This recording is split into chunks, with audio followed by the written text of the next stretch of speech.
Hi guys and welcome to another video. So let's get started. In this video I'm gonna talk about Elif. Okay, so let's start by explaining what I'm gonna do. So we're gonna build a program that gets a temperature,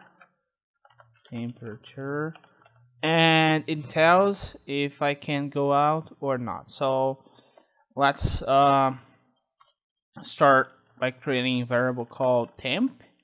I'm gonna work with Celsius since it's the metric that I'm more used to.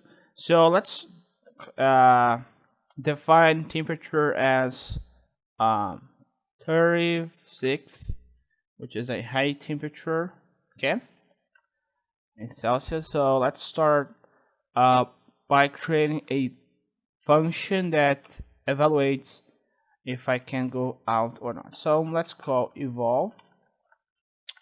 Let's create a local variable temp, and we're gonna use a if statement. So we're gonna create a let's create a state variable called go out,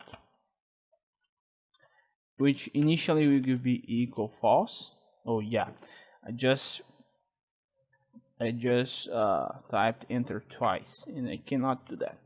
So let's see. If temp,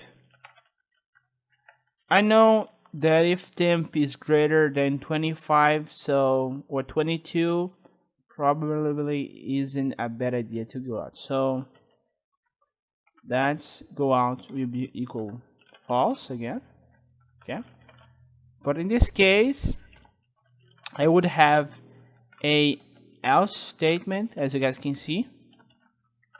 But let's see what is the overflow of this function. So I get a function called eval, which will evaluate the temperature, and I have this variable which will be returned at the end of this function, and I have a statement if temperature is greater than 22, go out will be equal false, and else go out will be equal true. So if the temperature is greater than 22, actually lower than 22, go out will be true. So let's execute.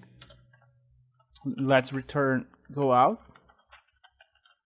and let's evaluate. So let's try with 21, which returns true, which means that if the temperature is 21, I can go out. If it is 22, it is true because I forgot to put a equal sign right there. I'm gonna move this to the top. So okay, so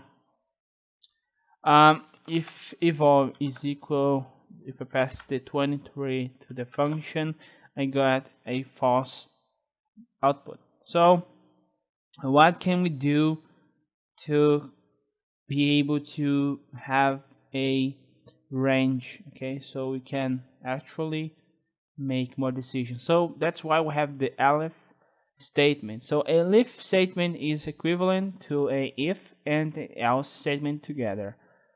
So let's copy this function and let's paste right here, and we use this elif function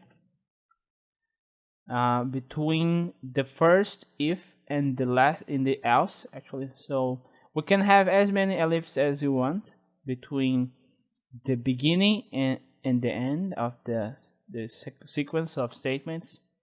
So if temp is greater, actually let's create a string so it will be more understandable. So it's okay, let's do this way.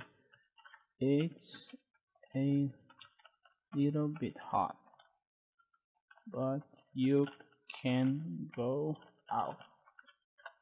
So instead of return a state, we're gonna return a string.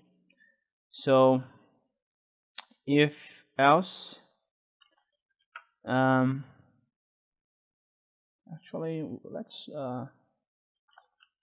start by. Okay, so let me see what I'm forgetting right here. So let's start by comparing temperature to 10, because if temperature is greater, actually less than 10, I'm gonna change it's I think I just press Control Save.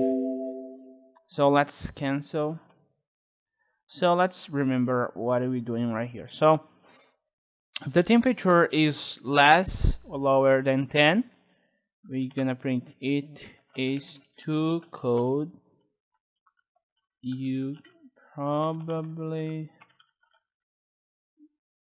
okay. So let's just print it's too cold. It is too cold. And so we have this first statement. Okay. So we have to remember that if this is executed, we just go to the end of this scope. So if temperature is lower than 10, we're gonna assign go out equal it is too cold. Elif temp is greater than 10, and we have this keyword, and temperature is less than 20. Go out will be equal the weather is good, and else not a good idea. So yeah, that's okay. Just hit control save again. So let's evaluate. So let's start by evaluating 11. So 11 will print the weather is good. In Celsius, it is very cold, not as much as in Fahrenheit, obviously. Let's evaluate 9. It is too cold. Eval 23. Not a good idea. So we have that if the temperature is lower than 20, we can have this overflow, which works pretty good. Okay, as you guys can see, it works very good, and that's when you use Elif when you have more than 2 decisions to make. If you have like 2 or 3 decisions, 4 or 5, no matter what number, you should probably use a Elif between them. So thanks for watching this video, and see you guys next time.